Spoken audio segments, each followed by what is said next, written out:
네, 중국 정부가 자국 기업들에게 엔비디아의 H200 칩 주문 중단을 요청했다는 소식 앞서 전해드렸습니다. 미국 정부는 수출 통행세 조건을 이제 내걸면서 엔비디아 H200 칩 승인을 허가했는데 이걸 막고 나서는 게 바로 중국 정부입니다. 중국 정부도 미국 정부 다 이중적이에요. 둘이. 네. 그렇죠? 그러니까 일단은 어떻게 됐냐면 자, 트럼프는 H200을 허가했습니다. 왜냐하면 트럼프가 돈 받으니까요. 물론 트럼프가 돈을 직접 받지는 않지만 엔비디아, AMD, 뭐 인텔로부터 다 사실 통행세라고 이거 자국 기업이라고 도와주는 거 없잖아요. 다 뜯잖아요.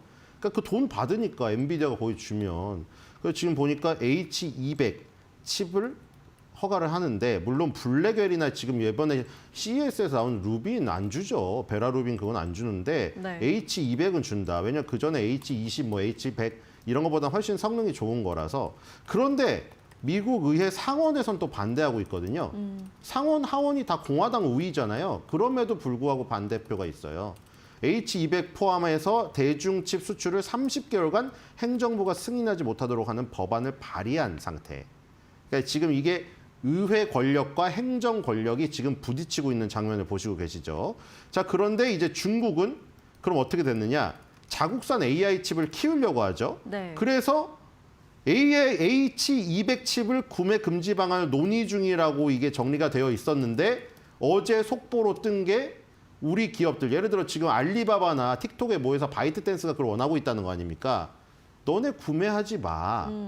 이렇게 된 거예요, 지금. 자, 근데 지금 보시면은 실제적으로는 어떻게 되고 있느냐. 자, 미국과, 그래서 그 정리하면 이렇게 된 거예요. 미국하고 중국의 업계는 환영하죠. 젠슨왕은 거기다 팔아야 되니까 환영하고, 미국, 중국 업체들은 그게 필요하니까 환영하고. 근데 아까 말씀드린 대로 공화당 일부 의원, 그다음에 민주당의 대다수 의원들은 반대를 하고 있다. 이렇게 지금 보시면 될 것 같아요.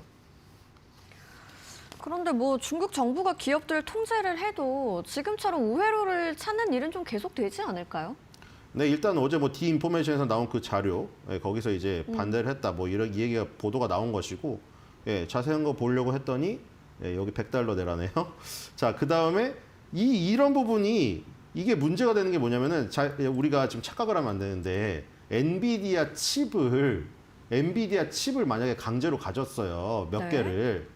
그러면 그거 가지고 데이터 센터를 구축할 수가 있나요? 아, 지금 칩을 가져가고 그 뭐 집에서 레고를 할 건 아니잖아요.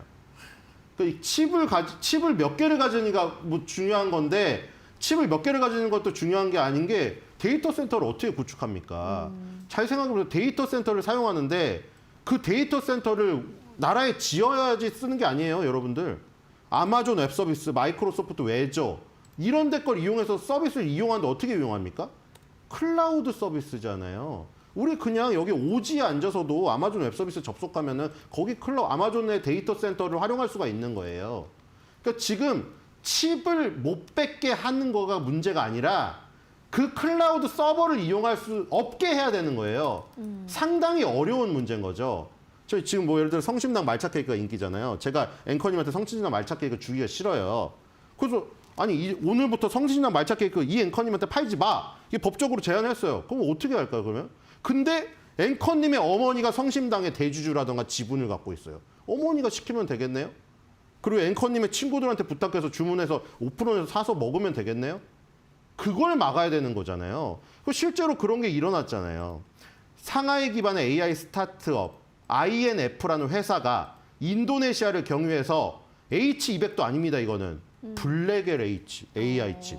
루빈 나오기 전에 지금 최첨단 칩이잖아요. 네. 그거를 활용하고 있는 것으로 밝혀졌다고 월스트리트저널에서 11월 13일 그때 보도가 나오지 않았습니까? 이게 뭐냐면 중국 기업을 막아도 소용이 없다는 거예요. 예를 들어서 중국 기업을 막았어요? 그러면 중국 기업 누구 리스트가 있을 거 아니에요? 그거는 막았어요. 근데 문제는 중국이 미국에다가 법인을 내요. 혹은 중국이 미국 법인의 일부 지분을 소유해요. 그다음에 그 미국 법인이 사용하는 서버라든가 미국 법인이 구매한 칩을 사용을 해요. 그걸 막을 수가 없다는 거예요, 지금. 그러니까 지금 여기서 어떤 거 두 가지가 지금 나오느냐. 중국 기업들은 정말로 엔비디아 칩을 원하고 있구나. 네. 중국 정부랑은 완전 다르게. 그렇죠? 중국 정부도 이중적일 수도 있어요. 자기네 기업들이 원하는 거 알면서도 중국 정부 자존심이 허락을 안 하니까. 이거를 지금 하는 거다. 그거 하나랑 아까 말한 대로 칩만 막아서는 안 된다. 결국에는 클라우드 서비스를 이용해서 데이터 센터의 서버를 활용할 수 있기 때문에 그것까지 막아야 되는 부분. 그러니까 결국 이 아까 전에 이 사건이 뭐냐면 인도네시아의 통신사가 중국의 AI 스타트업에게 AI 서버를 제공해서 결국 결과론적으로 AI 서버를 이용하니까 엔비디아 칩을 사용한 거나 똑같이 돼버린 거예요, 이게.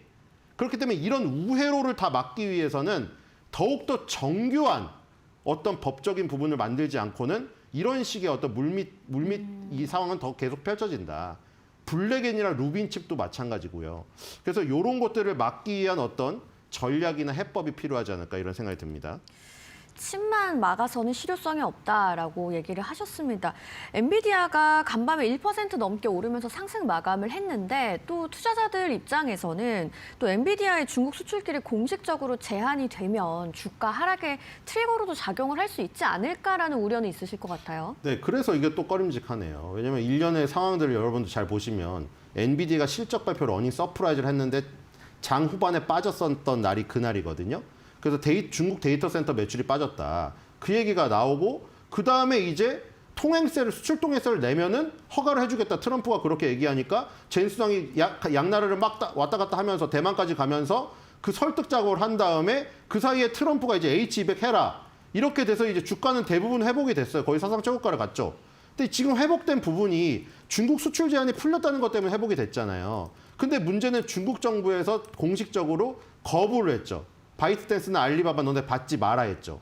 물론 우회로가 있으나 그거는 어차피 엔비디아가 판 것이고 엔비디아는 지금 중국 기업에다가 수출을 해서 그 수출 부분 그걸 실적으로 지금 찍어야 되는데 거기가 또 막히면 그 어닝 서프라이즈가 나왔던 날 장 끝나고 장 시간에 빠졌던 그 부분이랑 지금 똑같은 상황이 펼쳐질 가능성이 있잖아요. 주가도 지금 기술적으로 이격이 상당히 벌어져 있는 상태고 거기다가 아마존이라던가 지금 뭐 구글의 TPU에 추격이 막 계속 얘기가 나오고 있잖아요.